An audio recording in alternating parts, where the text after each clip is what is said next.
Okay, so Rob and I were talking about the concept of pareidolia and how we all perceive things in a certain way where our mind tries to organize things that we don't understand when we look at, or kind of nebulous forms. We start to see things in them. And so I think at this point I'll just, share some words that I put together when I did this piece. So a common theme underlying these works includes forms that share a very temporal existence. The water and fire move, the drapery shifts, the waves and smoke disperse, the ice melts away, and the clouds and nebula take another form. They represent forms and energies that are in transition. It is this lack of distinct and fixed structure that stimulates a perceptual response known as pareidolia. Pareidolia is described as being a type of illusion which involves a vague or obscure stimulus that has been perceived as something clear or distinct. So we see the face in the clouds, thus the title of the show. This perceptual tendency is a neurological and psychological occurrence whereby the brain interprets vague images as specific ones and is referred to as simulacra. The perceived image is often a face and is described by the astronomer Carl Sagan as an ability that is hardwired to our brains, and that as soon as an infant is able to see, it recognizes faces. This perceptual tendency has been used to explain many religious and non-religious apparitions, visions, and sightings.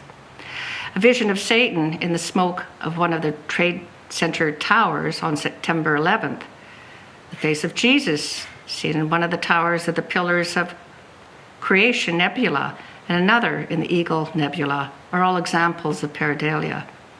These illusions are common and range from the ridiculous to the divine. A similar response, called apophenia, is the perception of connections between unrelated events. Many unusual experiences and occurrences, such as the prophecies of Nostradamus, the Book of Revelations, the Bible Code, and many other supernatural phenomena, have been attributed to apophenia. The psychologist Carl Jung called this synchronicity and described it as an underlying principle for the meaningful coincidences. And we all do that. Sometimes we're not aware that we're doing that. Many of the 30 miniature paintings of Face in the Clouds are fragments of skies, water, and drapery taken from art historical seascapes and religious paintings. Among the miniatures from historical works are images from the media and our contemporary world. The drapery in one miniature is a fragment from a media photograph from the controversial Abu Graib photographs of Iraqi prisoners. And I think some of you, depending on your age, will really remember some of those images. The particular image in one of my paintings is an image of a prisoner in a crucifixion-like pose with a poncho blanket thrown over him.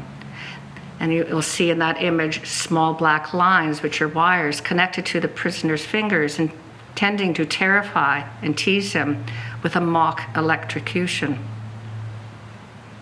Face in the Clouds plays with the prophetic messages, codes, myths, and symbols that dominate much of our popular Western culture and shape not only our worldview, but our reality. Together, these images suggest some of Western culture's deepest values, hopes, and dreams, along with other images that reveal our deepest fears and tragedies. The miniatures of the Challenger explosion within this series bring together our greatest technical dreams and achievements, together with our human error and vulnerability.